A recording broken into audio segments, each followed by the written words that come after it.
Hello दोस्तों, आज हम पढ़ेंगे मराठा राज्य। मराठा साम्राज्य के बारे में जितने भी क्वेश्चन बन सकते हैं आज सभी कवर करेंगे। देखिए, पहला क्वेश्चन कह रहा है मराठा राज्य संघ की स्थापना किस पेशवा के समय हुई। तो याद रखना है बालाजी विश्वनाथ। बालाजी विश्वनाथ के समय में मराठा राज्य संघ की स्थापना हुई थी। अगला क्वेश्चन कह रहा है मराठों ने सर्वप्रथम किसके अधीन कार्य करके अनुभव प्राप्त किया था। तो याद रखना है देवगिरी के यादवों के अधीन। अगला क्वेश्चन कह रहा है गोरिल्ला युद्ध का पथ प्रदर्शक कौन था। तो याद रखना है शिवाजी। गोरिल्ला युद्ध का जो पथ प्रदर्शक था वो शिवाजी था। अगला क्वेश्चन कह रहा है कि शिवाजी के शासन में पेशवा किसको कहा जाता था। तो याद रखना है प्रधानमंत्री को। पेशवा प्रधानमंत्री को कहा जाता था। अगला क्वेश्चन आपसे कह रहा है कि किसने शिवाजी को तोपें प्रदान की थी, यानी तोपें किसने दी थी। तो अंग्रेजों ने दी थी।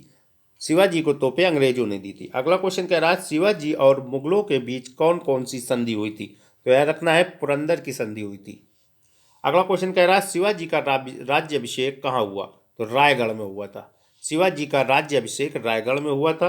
अगला क्वेश्चन कह रहा है शिवाजी के साम्राज्य की राजधानी कहाँ थी। तो याद रखना है रायगढ़। अगला क्वेश्चन कह रहा है कि पानीपत का तृतीय युद्ध यानी तीसरा युद्ध कब हुआ। मोस्ट इंपॉर्टेंट, तो याद रखना है 1761 में हुआ था पानीपत का तृतीय युद्ध। अगला क्वेश्चन कह रहा है कि पानीपत का तृतीय युद्ध किस किस के बीच हुआ था। मोस्ट इंपोर्टेंट क्वेश्चन, तो याद रखना है पेशवा बाजीराव सेकंड और अहमद शाह अब्दाली के बीच हुआ था पानीपत का तीसरा युद्ध। अगला क्वेश्चन कह रहा है शिवाजी सबसे अधिक किससे प्रभावित हुए थे। तो याद रखना है जीजाबाई से। अगला क्वेश्चन कह रहा है अष्टप्रधान परिषद किसके शासनकाल में थी। तो याद रखना है शिवाजी के शासनकाल में थी। अगला क्वेश्चन कह रहा है शिवाजी के संरक्षक एवं राजनीतिक गुरु कौन थे। तो याद रखना है दादाजी कोंडेकर। दादाजी कोंडदेव थे। आगे देखिए, अगला क्वेश्चन आपसे कह रहा है कि किस मराठा सरदार ने सबसे पहले लॉर्ड वेलेजली की सहायक संधि को स्वीकार किया था। मोस्ट इंपॉर्टेंट, तो याद रखना है पेशवा बाजीराव सेकंड ने। पेशवा बाजीराव सेकंड ने सबसे पहले लॉर्ड वेलेजली की सहायक संधि को स्वीकार किया था। अगला क्वेश्चन कह रहा है कि सरे जामी प्रथा किससे संबंधित है। तो याद रखना है मराठा भू राजस्व व्यवस्था से संबंधित है सरे जामी प्रथा। आगे देखिए, अगला क्वेश्चन कह रहा है कि बीजापुर के सुल्तान ने किस सरदार को शिवाजी को जिंदा या मुर्दा पकड़ने के लिए भेजा था। तो याद रखना है अफजल खां को। बीजापुर के सुल्तान ने अफजल खां को शिवाजी को जिंदा या मुर्दा पकड़ने के लिए भेजा था। अगला क्वेश्चन कह रहा है कि मुगलों की कैद से भागने के समय शिवाजी किस जेल में थे। तो याद रखना है आगरा की जेल में बंद थे शिवाजी। अगला क्वेश्चन कह रहा है कि ग्वालियर राज्य की स्थापना किसने की थी। तो याद रखना है जीवाजी राव सिंधिया ने की थी। जीवाजी राव सिंधिया ने की थी ग्वालियर राज्य की स्थापना। अगला क्वेश्चन कह रहा है कि किस इतिहासकार ने पानीपत की लड़ाई को स्वयं देखा था। मोस्ट इंपॉर्टेंट, तो काशीराज पंडित ने देखा था पानीपत की लड़ाई को स्वयं देखा था काशीराज पंडित ने। ये प्रमुख इतिहासकार थे।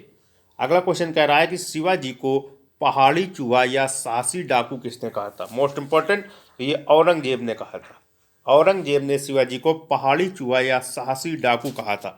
अगला क्वेश्चन है शिवाजी औरंगजेब के दरबार में आगरा कब उपस्थित हुए। मोस्ट इंपॉर्टेंट, तो 1666 में उपस्थित हुए थे शिवाजी औरंगजेब के दरबार में। अगला क्वेश्चन कह रहा है कि मराठा शासन को किसने सरल और कारगर बनाया था। मोस्ट इंपॉर्टेंट, तो याद रखना है बालाजी विश्वनाथ ने। अगला क्वेश्चन कह रहा है कि शिवाजी का अंतिम सैन्य अभियान कौन सा था। तो याद रखना है कर्नाटक अभियान। शिवाजी का अंतिम सैन्य अभियान जो था वो कर्नाटक अभियान था। अगला क्वेश्चन कह रहा है कि शिवाजी के अष्टप्रधान को जो सदस्य विदेशी मामलों की देखरेख करता था उसे क्या कहा जाता था। तो याद रखना है उसे सुमंत कहा जाता था। Sumant, most important.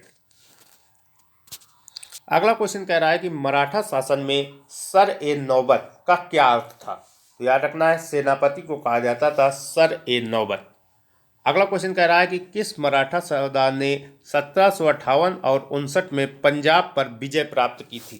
तो याद रखना है रघुराव राज ने। रघुनाथ राव ने विजय प्राप्त की थी 1758 और 59 में पंजाब पर विजय।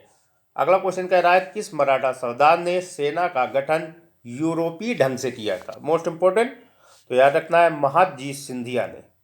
महादजी सिंधिया ने जो गठन किया था वो यूरोपीय ढंग से किया था।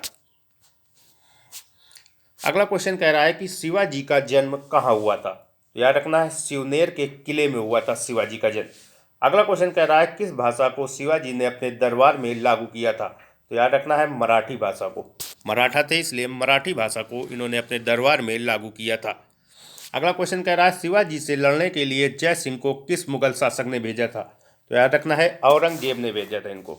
औरंगजेब ने भेजा था शिवाजी को, शिवाजी से लड़ने के लिए जय सिंह को। Most important question. Thanks for watching. Session पसंद आए तो लाइक करें, शेयर करें एंड चैनल पर नए हैं तो जरूर सब्सक्राइब करें। मिलते हैं अगली क्लास में मोस्ट इंपोर्टेंट टॉपिक के साथ। थैंक्स।